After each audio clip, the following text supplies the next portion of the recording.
نحمده ونصلي على رسوله الكريم أما بعد فأعوذ بالله من الشيطان الرجيم بسم الله الرحمن الرحيم رب اشرح لي صدري ويسر لي أمري واحلل عقدة من لساني يفقهوا قولي ربنا لا تؤاخذنا إن نسينا أو أخطأنا۔ حاضرین گرامی قدر، اس سورہ بقرہ کے مطالعے کا عمل جاری ہے۔ کل جن چیزوں کا ہم نے مطالعہ کیا تھا اس صورت میں، وہ آپ کے سامنے اس وقت سلائیڈ پہ موجود ہے۔ سورہ بقرہ کی تمہید آیت 139 تک ہم نے یہ جانا تھا کہ ہدایت اللہ کی طرف سے آ گئی ہے اور اس کے بعد اس کے مخاطبین کا کیا معاملہ ہوتا ہے، ہدایت کیا ہے، کس منصوبے کے تحت انسان اس دنیا میں موجود ہے، اور پھر حضرت ابراہیم کی اولاد کے پہلے حصے یعنی بنی اسرائیل پر اللہ تعالیٰ نے اتمام حجت کیا، ان پہ یہ واضح کیا کہ وہ اب اس ہدایت کے امامت یعنی پیشوائی کے منصب پر فائز رہنے کے حقدار نہیں ہیں۔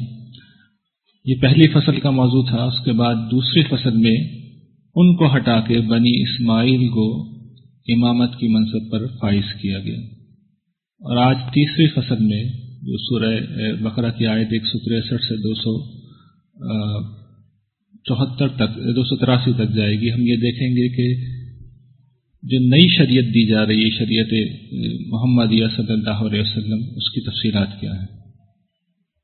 رسول اللہ صلی اللہ علیہ وسلم کی امت کو جب اللہ تعالیٰ نے شریعت دینے کا آغاز کیا تو شریعت سے قبل انہیں الحکمہ کے فطری حقائق کا اس کی ریمائنڈر ایک نوعیت سے اس کی یاد دہانی انہیں کرائی گئی۔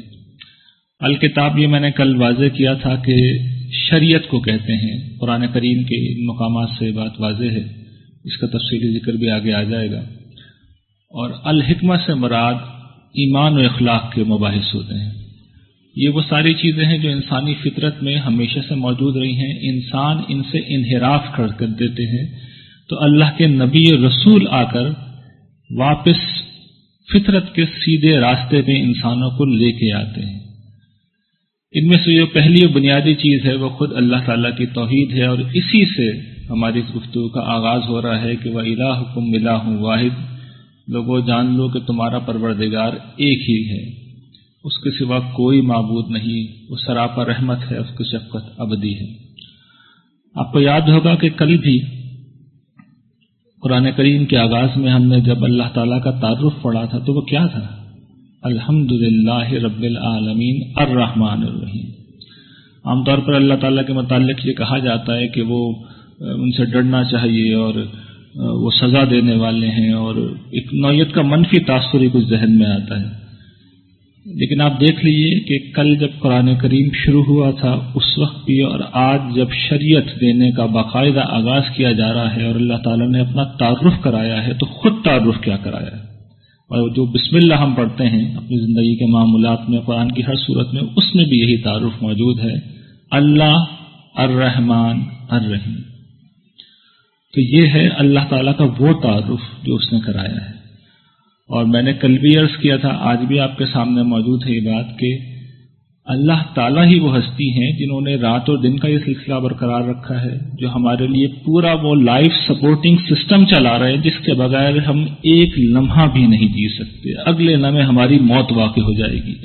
یہ جو ہوا، ٹھنڈی ٹھنڈی ہوا اس وقت چل رہی ہے، یہ اس کے اذن سے چل رہی ہے۔ ہم جو سانس لے رہے ہیں، ہم جو کھاتے ہیں، ہم جو پیتے ہیں، ہم جو پہنتے ہیں، زندگی میں ہمیں جو کچھ ملا ہے اس کریم کی ادا سے ملا ہے، اس کی رحمت سے ملا ہے، اس کی عنایت سے ملا ہے، اسے کسی نے مجبور نہیں کیا۔ تو وہ دراصل رحمان الرحیم ہستی ہے، اور جو لوگ کائنات کی نشانیوں پر غور کرتے ہیں ان پہ یہ بات بالکل واضح ہے۔ اور پھر اس کا نتیجہ کیا ہے؟ اب یہ قرآن کریم کی ان آیتوں میں سے ہے جو میرے نزدیک اہم ترین آیات ہیں، اور میں نے اپنی زندگی میں ساری زندگی مذہبی لوگوں میں گزاری ہے، سب سے کم یہی آیت سنی ہے۔ آیت یہ ہے کہ جو اہل ایمان ہیں وہ سب سے بڑھ کر اللہ سے محبت کرنے والے ہوتے ہیں۔ قرآن یہ نہیں کہہ رہا کہ دوسروں سے محبت نہیں کرتے۔ آپ میں سے کتنے لوگوں نے یہ آیت سنی ہے؟ کتنی مذہبی مجالس میں یہ آیت بیان کی جاتی ہے، کتنے وعظوں میں، کتنی تقریروں میں اس آیت کو بیان کیا جاتا ہے۔ خدا کے غیر کی محبت کے تذکرے آپ بہت سنیں گے. کبھی سنا ہے آپ نے خدا کی محبت کا ذکر، خدا کے شوق کا ذکر؟ اس کا سبب یہ ہے کہ اللہ تعالیٰ سامنے نہیں ہے، ان کے احسان نظر نہیں آتے. ان کے احسان جاننے کے لیے، ان کی عنایتوں کو دیکھنے کے لیے انسان کو اپنی عقل کی نگاہ کو کھولنا پڑتا ہے، اپنی بصیرت کی نظر کو کھولنا پڑتا ہے، اسے غور و فکر کا راستہ اختیار کرنا پڑتا ہے. اس کے بعد انسان کو معلوم ہوتا ہے کہ مجھے جو ملا ہے اس ہستی کے دینے سے ملا ہے. دیکھیے ایک بچہ ہے، اس کے ماں باپ نے اسے پالا ہے، پڑھایا ہے، لکھایا ہے، سب کچھ اس کے لیے کیا ہے. مجھے بتائیے بچے کو سب سے زیادہ محبت اپنے ماں باپ سے ہی کرنی چاہیے. بڑا ہو کے اگر ماں باپ کی بجائے وہ دوسرے لوگوں سے محبت کرنے لگے تو یہ ناشکری کہلاتی ہے. اسی طریقے سے اگر ایک شخص اگر اپنے مالک کا ملازم ہے، مالک اسے تنخواہ دے رہا ہے، تو یہ حق ہے مالک کا کہ اس کی خدمت کی جائے، جو سروس ہے وہ ادا کی جائے. یہ نہیں کیا جائے گا تو یہ اخلاقی برائی ہے. تو یہ ساری چیزیں ہم انسانوں کے بارے میں تو جانتے ہیں. اللہ تعالیٰ کا معاملہ آ جاتا ہے تو ہم اندھے بن جاتے ہیں، ہمیں کچھ نظر نہیں آتا. سارا کرم اس کا، ساری مہربانی اس کی، ساری عنایتیں اس کی، اور شکر دوسروں کا، تذکرہ دوسروں کا، محبت دوسروں کی. تو کم سے کم اللہ تعالیٰ نے تو اپنا مطالبہ بیان کر دیا ہے کہ جن کو وہ اہل ایمان سمجھتے ہیں وہ سب سے بڑھ کر اسی سے محبت کرتے ہیں. اور یہ ہوگا کہ قیامت کے دن جب یہ ظالم دیکھ سکیں، یعنی ظالم سے مراد وہی لوگ جو غیر اللہ کو محبوب بنائے ہوئے ہیں، اور جب وہ عذاب الہی کو دیکھیں گے تو وہ جان لیں گے کہ سارا اختیار، سارا اقتدار اصل میں ایک ہی ہستی کے ہاتھ میں. آدمی غیر کے پاس جاتا ہے، کیوں جاتا ہے؟ اسے کوئی صاحب اختیار ہستی سمجھتا ہے. تو اللہ تعالیٰ بتا دے گا اس دنیا میں تو آزمائش کے اصول کے تحت، کل میں نے بتایا تھا کہ اس نے اپنے رخ انور پر غیب کا نقاب ڈال لیا ہے. کل جب وہ نقاب اٹھائے گا تو سب جان لیں گے کہ سارا اختیار، سارا اقتدار ایک ہی ہستی کے پاس تھا. تو یہ وہ بات تھی جس کی خلاصہ کرنے کے بجائے میں نے تفصیل کر دی ہے. اور میں کوشش یہ کروں گا کہ روزانہ کسی ایک بات کی آپ کے سامنے تفصیل کر دیا کیونکہ باقی چیزوں کا تو مجھے خلاصہ کرنا ہے. یہ ایک بات بھی اگر آپ گرہ سے باندھ کے لے جائیں تو میں سمجھتا ہوں کہ بہت ہے، یہ ہم نے حاصل کر لیا. ورنہ انسان زندگی میں سیکھتا ہے، علم حاصل کرتا ہے، لیکن مولانا رومی کہتے ہیں کہ علم را برتن زنی مارے دودھ. علم جب انسان کے اوپر رہتا ہے، انسان کی شخصیت کا حصہ نہیں بنتا، تو پھر وہ سانپ رہتا ہے. علم کون سا علم مفید ہے؟ وہ کہتے ہیں علم را بر منزنی یارے بود. علم جب دل کے اندر اترتا ہے، جب انسان کی شخصیت کو بدلتا ہے، تب وہ مفید ہوتا ہے، تب وہ دوست ہوتا ہے. تو یہ جو ایک بات ہے اسے گرہ سے باندھ لیجیے، اپنی زندگی کو دیکھیے، اپنا جائزہ لیجیے کہ میرے دل میں سب سے زیادہ محبت کس کی ہے. اگر اللہ کی ہے تو بہت اچھی بات ہے. اور میں نے عرض کر دیا کہ یہ مطالبہ نہیں ہے کہ دوسروں سے محبت نہیں کرو. جب کمپیریزن ہو تو پھر سب سے اوپر اللہ کی محبت ہو. انسان ظاہر ہے کہ بیوی بچوں سے بھی محبت کرے گا، گھر بار سے بھی کرے گا، کاروبار سے بھی اسے ایک تعلق ہوگا، دوست احباب رشتہ داروں سے بھی ہوگا، لیکن سب سے بڑھ کر محبت اللہ کی محبت ہونی چاہیے. تو یہ اللہ تعالیٰ کا مطالبہ ہے.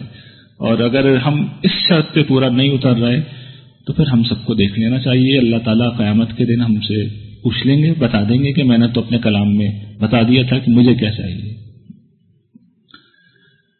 پھر اس کے بعد یہ جو فطرت کے حقائق چل رہے ہیں، یہ جو الحکمہ کا حصہ ہے، اس میں پہلی چیز تو توحید ہی ہے. پھر حلال و حرام، یعنی بالکل واضح ہے کہ اللہ تعالیٰ نے جو پاکیزہ چیزیں اللہ تعالیٰ کہتے ہیں کہ ہم نے پیدا کی ان کو کھاؤ، اور شیطان کے نقش قدم کی پیروی مت کرو. وہ کس چیز کا حکم دیتا ہے؟ وہ اخلاقی برائیوں کا اور بے حیائی کا حکم دیتا ہے، اور وہ انسان کو بدعت کی طرف لے جاتا ہے. اللہ کی طرف وہ باتیں منسوخ کریں جو اللہ نے کہی نہیں ہے. تو یہ بھی اصل میں کوئی ایسی چیز نہیں ہے پیغمبر آ کے بتائیں. سب انسانوں کو معلوم ہوتا ہے کہ سچ کیا ہے، جھوٹ کیا ہے. ہر انسان جانتا ہے کہ بے حیائی بری بات ہے. تو یہ نبی آ کے صرف یاد دہانی کراتے ہیں. اور پھر اللہ تعالیٰ اسی کی تفصیل کچھ کرتے ہیں. اور اس کے بعد یہ قرآن کریم کی ایک مارکۃ العرا آیت ہے جس میں یہ بتایا گیا ہے کہ محبت کے دعوے تو ظاہر ہے کہ سبھی کرتے ہیں، وہ جو آیت پیچھے آئی ہے، لیکن اس کا تقاضا کیا ہے؟ وہ کہتے ہیں کہ یہ جو مجھ سے محبت کی، وفاداری کی باتیں کرتے ہو تم لوگ، یہود و نصارہ کے متعلق وہ کہتے ہیں. اور ان کا رویہ کیا تھا؟ کسی نے بیت المقدس کے مشرق کو اپنا قبلہ گاہ بنا لیا، کسی نے مغرب کو بنا لیا. تو کہتے ہیں یہ وفاداری نہیں ہے. مجھ سے وفاداری کرنی ہے تو پھر ایمان کے تقاضوں کو پورا کرو، پھر اخلاق کے تقاضوں کو پورا کرو. یعنی جتنے بھی کمزور طبقات ہیں، اپنا مال دو انہیں، قرابت داروں کو، یتیموں کو، مسکینوں کو، مسافروں کو، مانگنے والوں کو گردنیں چھڑانے میں، نماز قائم کرو، زکوٰۃ دو، عہد کر لو تو پورا کرو. ویسے ہماری عہد قرآن و حدیث نہیں ہوتے، لیکن قرآن یہ کہتا ہے کہ جب عہد کر لو تو پورا کرو. اور یہ وہ لوگ ہیں جو صبر کرتے ہیں مصیبت میں، تنگی میں، بیماری میں، جنگ کے موقع پہ. یہی وہ لوگ ہیں جنہوں نے اپنے دعوی ایمان کو سچا ثابت کیا ہے، اور یہی وہ لوگ ہیں جو اللہ کے نزدیک متقی ہیں. تو اگر ہم اللہ سے محبت کا دعویٰ کرتے ہیں تو کرنا یہ ہے، پھر کرنا یہ ہوگا. یہ قرآن کا مطالبہ ہے. اس کے بعد اب یہاں سے شریعت شروع ہو رہی ہے. شریعت کے مباحث شروع ہو رہے ہیں. وہ کیا تھا؟ الحکمہ. شریعت کے مباحث میں پہلا حکم کیا ہے؟ جان کی حرمت، یعنی قصاص کا حکم. اس کو قرآن کریم نے یہاں پہ تفصیل کے ساتھ بیان کیا ہے. اور اس میں اہم چیز یہ ہے کہ اس کا مقصود بھی تقویٰ کو برقرار رکھنا ہے. دوسری چیز مال کی حرمت کا حکم. جان کے بعد مال. یہ آپ کو یاد ہوگا کہ بنی اسرائیل کو بھی جب اللہ تعالیٰ نے ایڈریس کیا تھا، ہم نے جب کل پڑھا ہے، تو ان سے بھی جو عہد لیا تھا وہ یہیں سے شروع ہوا تھا کہ پہلے یہ کہا گیا تھا کہ وفاداری کرو اللہ سے اور رشتہ داروں کے حقوق پورے کرو، غریبوں کے، مسافروں کے. اور پھر یہ کہا گیا تھا کہ ایک دوسرے کو قتل مت کرنا، گھروں سے مت نکالنا. ٹھیک یہی یہ اصل میں شریعت سے مراد کیا ہے؟ یہ ہم لوگوں سے عہد لیا جا رہا ہے. جن کو شریعت دی گئی تھی صحابہ کرام کو، ان سے یہ عہد لیا جا رہا ہے. اور اس صورت کے آخر میں آئے گا کہ انہوں نے ہر بات کے جواب میں کہا تھا سمینا و اطعنا. تو میں نے کل یہ بھی توجہ دلائی تھی آپ لوگوں کی کہ قرآن اگر صرف سن رہے ہیں اور رسپونڈ نہیں کر رہے تو دس از ناٹ گڈ، یعنی مسئلہ ہو جائے گا. اور قرآن نے ایک دوسرا رویہ بھی بتایا تھا، سمینا و اطعنا، سن لیا ہے مانیں گے نہیں. یہ اگر یہودیوں کا رویہ تھا صرف اور ہمارا نہیں ہے پھر تو بہت قابل اطمینان بات ہے. اور اگر ہم بھی عملی زندگی میں یہی کچھ کرتے ہیں، مال کے معاملات آپ جانتے ہیں، جان کے معاملات اس سوسائٹی میں کیا ہو گئے ہیں، کسی کے جان مال آبرو کی تحفظ نہیں ہے. تو یہ اللہ تعالیٰ اصل میں ہم سے کیا کر رہے ہیں؟ معاہدہ کر رہے ہیں. جنت اس سب کا بدلہ ہے. اور وہ کہتے ہیں کہ یہ متقین کا حق ہے. اچھا، ابھی یہ پورے نہیں ہوئے ہیں کہ بیچ میں اللہ تعالیٰ نے ایک عبادت کا ذکر کیا، اور جو آپ جانتے ہیں اس وقت رمضان ہے، رمضان کی عبادت ہے. کیوں کیا اللہ تعالیٰ نے؟ یعنی اللہ تعالیٰ کو ابھی معلوم نہیں ہے بات کیا کہ ابھی احکام چل رہے ہیں، مالی احکام، اور بیچ میں عبادت ڈال دوں. اس کا سبب ہے. سبب صاحب اس کا یہ کہ پچھلی دونوں عبادتوں میں آپ نے دیکھا ہوگا، میں نے ریڈ کلر سے پوائنٹ آؤٹ کر دیا تھا کہ دونوں میں مطلوب تقویٰ تھا. وہاں پہ کہا گیا تھا لعلہم یتقون، پھر کہا گیا حقا علی المتقین. تو بیچ میں اللہ تعالیٰ نے ایک ایسی عبادت کا ذکر کیا ہے جس کا مقصود یہی ہے کہ لوگوں میں تقویٰ پیدا ہو جائے. اور وہ کون سی عبادت ہے؟ وہ روزے کی عبادت ہے. یعنی اللہ کو معلوم ہے کہ میں اپنے بندوں پہ ایک ذمہ داری ڈال رہا ہوں تو میں ان کی پھر تربیت بھی کرتا ہوں. تو اس کی بڑی کرم نوازی ہے کہ اس نے ہمیں انتہائی خوبصورت عبادت ادا کی، رمضان کی عبادت، روزے کی عبادت، جس میں ہم ایک پروسیس سے گزر کے اس کے عادی ہو جاتے ہیں کہ ہم خدا کے خاطر اپنی بھوک کو، اپنی پیاس کو بھی قابو میں کر لیتے ہیں. جب بھوک پیاس کو قابو میں کر لیا اور پورے شعور کے ساتھ کیا ہے تو پھر اگر کسی کی جان مال آبرو کا نقصان پہنچانے کا خیال آ سکتا ہے ہمارے دل میں؟ کبھی نہیں آ سکتا. اس لیے کہ اپنے رب کے کہنے پہ ہم نے اپنا کھانا تو چھوڑ دیا، دوسرے کا مال کھا لیں گے کیا؟ مجھے بتائیے، کر سکتے ہیں ہم یہ؟ اگر حقیقی معنوں میں روزہ رکھ رہے ہیں تو پھر وہ کام نہیں کریں گے. تو یہ اصل میں اس عبادت کا ذکر یہاں پہ اس وجہ سے کیا گیا. پھر اس کی ایک شریعت ہے جس کا تفصیلی بیان ہے، اور پھر اس بات کا بھی بیان ہے کہ یہ وہ قیمتی رات ہے، یہ وہ اہم رات ہے، یہ وہ قیمتی مہینہ ہے کہ جس کے اندر قرآن کریم نازل ہوا ہے. اچھا، اس کے بعد ہم آگے چلتے ہیں. اس میں ایک بڑی اہم بات اسی سلسلہ بیان میں، یہ روزے کے اندر یہ سلسلہ چل رہا ہے، اور اس میں یہ بات کہی گئی ہے کہ میرے نبی، میرے بندے جب تم سے میرے بارے میں پوچھیں تو انہیں بتاؤ کہ میں ان سے قریب ہوں، میں پکارنے والے کی پکار کا جواب دیتا ہوں جب وہ مجھے پکارتا ہے. تو یہ ایک بڑی اہم بات ہے اس اعتبار سے بھی کہ ہمارا کوئی مسئلہ ہو، کوئی مشکل ہو تو ہمیں یہ یقین رکھنا چاہیے کہ اللہ تعالیٰ ہمارے قریب ہیں. اور اس پہلو سے بھی کہ شریعت اس وقت نازل ہو رہی تھی اور اللہ تعالیٰ نے حوصلہ افزائی کی کہ تم اگر کوئی سوال کرنا چاہو میری ہدایت کے بارے میں تو کر سکتے ہو، میں اس کا جواب دوں گا. یہ خاص طور پر اس لیے بھی اہم ہے کہ آگے جتنی بھی شریعت آئے گی اصل میں آپ دیکھیں گے وہ سوالوں کے جواب میں نازل ہوئی ہے. تو یہ انہوں نے اسی رمضان مبارک کے ذکر کے اندر اللہ تعالیٰ نے بیان کر دیا. پھر اس میں کچھ اعتکاف کا ذکر ہے، رات کو بیویوں کے پاس جانے کا ذکر ہے، اور یہ وہ چیز ہے جس کو میں بیان کر رہا تھا کہ اس پوری عبادت کا مقصود تقویٰ بھی ہے. اور یہاں پہ آپ دیکھیے کہ مال کے احکام ابھی ختم نہیں ہوئے تھے. یہ واو کا مطلب یہ کہ پیچھے سے سلسلہ کلام چلا آ رہا ہے، اور یہ کہا جا رہا ہے کہ دیکھو ایک دوسرے کا مال باطل طریقوں سے مت کھاؤ، اور اسے حکام تک رسائی کا ذریعہ نہ بناؤ کہ ایک دوسرے کے مال جو ہے تم حق تلفی کرتے ہوئے اور جانتے بوجھتے ہوئے کہ یہ حق تلفی ہے اس طریقے سے تم کھاؤ. تو یہ اصل میں سلسلہ کلام وہی چل رہا تھا، حرمت مال کا. یہ عبادت بیچ میں ایڈ کی اللہ تعالیٰ نے، یہ بتایا کہ مقصود تقویٰ پیدا کرنا ہے، کیونکہ ان ساری چیزوں کے لیے تقویٰ چاہیے ہوتا ہے، خدا خوفی کی نصیحت چاہیے ہوتی ہے. پھر یہاں سے اب یہ حج کی شریعت، انفاق اور جہاد، تینوں چیزیں ایک ساتھ شروع ہو رہی ہیں. تینوں چیزیں ایک ساتھ اس لیے شروع ہو رہی ہیں کہ اس کا ایک سبب ہے. اصل میں تو بحث سوال سے شروع ہوئی ہے.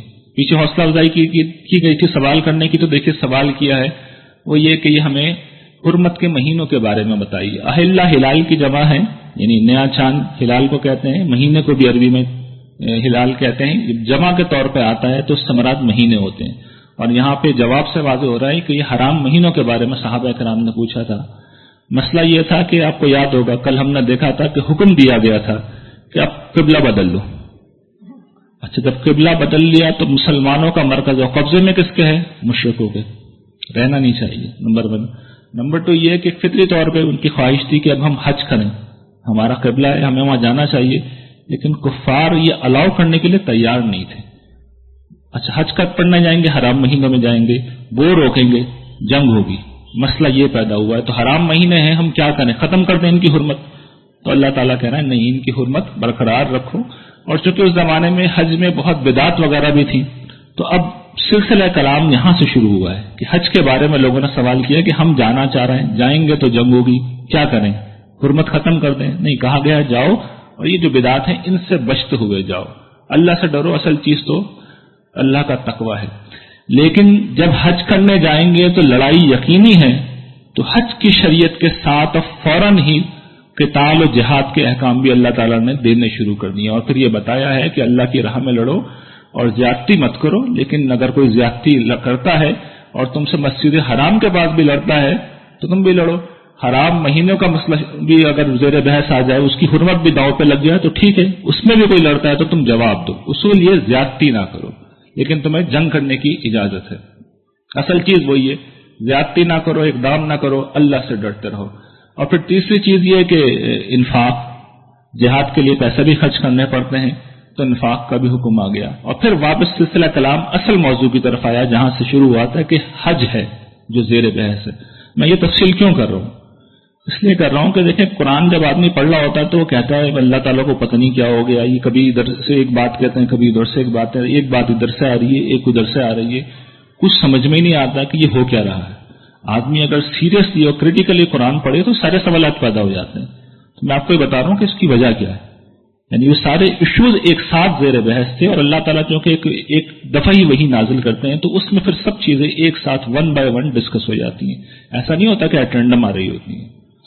پھر یہ حج کی شریعت ہے کہ حج عمرہ جو ہے وہ پورا کرو، اور اس کے لیے پھر اللہ تعالیٰ نے بیان کی تفصیلات. حج کی تفصیل بیان کرتے ہوئے جو آخری بات اللہ تعالیٰ نے بیان کی ہے کہ وہ دنیا کی حسنات کے بھی طلبگار رہو اور آخرت کی حسنات کے. بندہ مومن کو یعنی یہ نہیں ہونا چاہیے کہ صرف آخرت تو بہت اسے نمایاں نظر آ رہی ہے لیکن دنیا میں جو کچھ ہو رہا ہے اس سے وہ بالکل نابینا ہو جائے.